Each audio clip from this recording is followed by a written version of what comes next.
नमस्कार मित्रों, यह है पीएच नेटवर्क और मैं हूं प्रदीप हुंडू। आज हम बात करने जा रहे हैं तमिलनाडु में जो अगले साल चुनाव होने वाले हैं। हम जानते हैं कि कई साल से डीएमके सरकार वहां पर शासन कर रही है, लेकिन पिछले सालों में जो मुद्दे उन्होंने नहीं उठाए वो मुद्दे वो इस बार उठाना चाहते हैं। वो है जो एजुकेशन पॉलिसी और परिसीमन के इशू वो उठाना चाहते हैं। क्या कारण है कि वो इशू वो उठाना चाहते हैं और क्यों वो डरे से हुए हैं? उनको लगता है कि उनके स्टेट में उनके खिलाफ बहुत सी एंटी इनकम्बेंसी है, इसलिए वो जो एजुकेशन पॉलिसी है नहीं उसका की अपोजिशन करते हैं, और दूसरा परिसीमन जो है डिलिमिटेशन हो रहा है उसका भी वो अपोजिशन करते हैं। बाकी जो दक्षिण के राज्य हैं वो राज्य इतना ज़्यादा उस पर दबाव नहीं डाल रहे हैं, लेकिन जो तमिलनाडु की सरकार है वो इस इशू को उठाना चाहती है और सेंटर स्टेज पर लाना चाहती है। देखना है कि कितना वो कामयाब होंगे और कितना कामयाब नहीं होंगे। इस सिलसिले में उनके जो बेटे हैं उदयनिधि स्टालिन, उन्होंने भी हिंदू धर्म को एक वायरस और कैंसर बताया है जिसको कि इरेडिकेट, उसको समाप्त करना बहुत ही आवश्यक वो समझते हैं। इसका अर्थ है या तो वो पावर के लिए किसी हद तक हिंदू धर्म के खिलाफ जा सकते हैं, या तो वो क्रिश्चियन है या क्रिप्टो क्रिश्चियन है जिनका काम है कि किसी तरह से हिंदू धर्म को नीचे दिखाना है। ऐसा लगता है कि जो ये स्टालिन है और उसके पिताजी भी थे करुणानिधि, वो अपने आप को रैशनलिस्ट समझते थे, लेकिन मेरा जो अनुभव है मुझे लगता है कि वो क्रिश्चियन है, इसलिए वो कोई तरीका नहीं छोड़ रहे हैं हिंदू धर्म को नीचा दिखाने के लिए।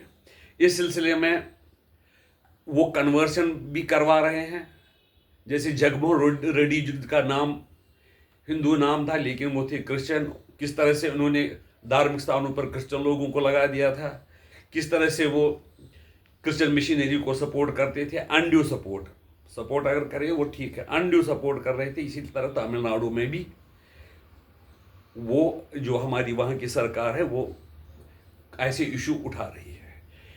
जैसे मैं आपको बताऊं, 3 लैंग्वेज फार्मूला जो नई एजुकेशन पॉलिसी में आया है, ये ऐसा कोई खराब नहीं है। यानी कि आपको इंग्लिश मातृभाषा के बगैर आपको कोई भी भाषा बच्चों को पढ़ा सकते हैं। पहले ये था कि एक हिंदी पढ़ना भी ज़रूरी था, अब ऐसा कुछ नहीं है। तमिलनाडु वाले कन्नड़ भी पढ़ सकते हैं, मलयालम भी पढ़ सकते हैं, कोई ज़बरदस्ती नहीं कि हिंदी ही पढ़ना है तीसरी भाषा के रूप में। लेकिन फिर भी ये इशू उठाए जा रहे हैं। क्या कारण हो सकता है? पहले उनके जो ये अन्नादुराई वगैरह थे, उन्होंने लैंग्वेज इशू उठाए थे, तब वो कामयाब हुए थे, बहुत ही सफल रहे थे। लेकिन तब से गोदावरी में बहुत पानी बह चुका है। अब लोग उनकी राजनीति समझ रहे हैं और लोग पढ़े लिखे भी ज़्यादा हैं, समझदार भी है। जब से अन्ना पलाई ने बीजेपी का वहाँ पर कार्यभार संभाला है और बीजेपी का ग्राफ वहाँ बढ़ रहा है, लोगों में उन बीजेपी की मान्यता बढ़ रही है दिनों दिन। अगर वो अन्ना डीएमके के साथ भी समझौता करेंगे, हो सकता है कि डीएमके को हराया जा सकता है। डीएमके को हार का ही डर नहीं है, उनको लगता है कि अगर हम हार गए, हमने जो अगर घोटाले किए हैं कोई, तो हमसे वो पैसा वापस लिया जाएगा। और मोदी सरकार ऐसे है कि जो हमें सज़ा भी दिलवा सकते हैं अगर हमने कोई घोटाले किए हैं या दुरुपयोग किया है सरकारी पैसे का। जो पैसा लोगों का ही है उसका दुरुपयोग कुछ राजनीतिक दल और ब्यूरोक्रेट्स वगैरह अपने फायदे के लिए करते हैं। पहले लोग जो करप्शन को एक सामान्य सी चीज़ मानते थे, उनको लगता था कि ये करप्शन जो है दूर नहीं हो सकता, उसकी बात करने में वो फजूल मानते हैं। लेकिन जब से मोदी सरकार आ गई है, तो तब से जो लोगों को लगने हैं कि जो रिश्वतखोर हैं, चाहे वो ब्यूरोक्रेट है या पॉलिटिशियन, उन पर कार्रवाई हो सकती है। लोगों को करप्शन समाप्त करने के लिए एक जोश पैदा हो गया है। वो चाहते हैं कि करप्शन खत्म हो सकता है और खत्म किया जाना चाहिए। इसलिए जो डीएम की है, अनाद्रुमक जो पार्टी है, जिसके दो हिस्से बाद में हो गए, जो डीएम के हैं, डीएम के चाहते हैं कि अगर हम हार गए तो हमारे साथ खिलाफ कार्रवाई भी होगी, हमारे एक्शन होगी, एक्शन जो भी होगा स्ट्रॉन्ग एक्शन होगा। फिर चाहे वो लोग कहें कि ईडी बदला पॉलिटिकल वेंडेटा लेते हैं, सीबीआई पॉलिटिकल वेंडेटा लेते हैं, ऐसा अब चलेगा नहीं। लेकिन देखने में आया है जो भी अपोजिशन की पार्टियां हैं, जब वो 5 साल या 10 साल पावर में रहती है तो वहाँ पर एंटी इनकम्बेंसी फैक्टर बहुत काम करता है।